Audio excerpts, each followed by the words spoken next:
Hello বন্ধুরা, আশা করি সকলে ভালো আছো। তো আমি আজকে তোমার চিকেন কারি রেসিপিটা নিয়ে এসেছি, যেটা তোমাদের বলেছিলাম যে আমি তোমাদের সাথে শেয়ার করব। তো তেমন কিছুই দিইনি, কিন্তু কালারটা কিন্তু দারুণ হয়েছিল। তেমন কিছু মানে কি লঙ্কার কি যে গুঁড়ো যে কালারটা আসে না, যেটা কাশ্মীরি লঙ্কা গুঁড়োটা ছিল না, তো ওটা দেওয়া হয়নি। তো তাও মানে কি কালারটা বেশ দারুণ হয়েছিল। যা যা মশলা আছে তোমরা দেখতেই পারছো। তো ফার্স্টে আমি প্রথম হচ্ছে তোমার চিকেনটা আমি ফ্রাই করে নিয়েছিলাম। ফ্রাই করার পর হালকা ফ্রাই করেছিলাম, 30% ফ্রাই করেছিলাম। করার পর ওটার মধ্যে আমি টক দই যা যা তোমরা মশলা দাও এগুলো দিয়ে আমি মাখিয়ে রেখে দিয়েছিলাম।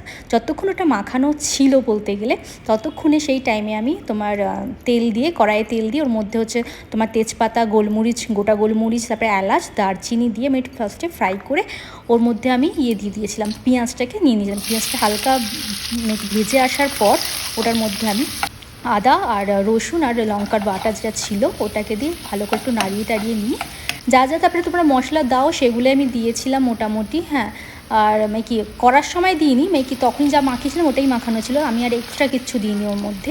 তো তারপরটা হালকা একটু কষে এলে তারপর আলুগুলো দিয়ে তারপর চিকেনটা দিয়ে ভালো করে একটু কষিয়ে নেবে।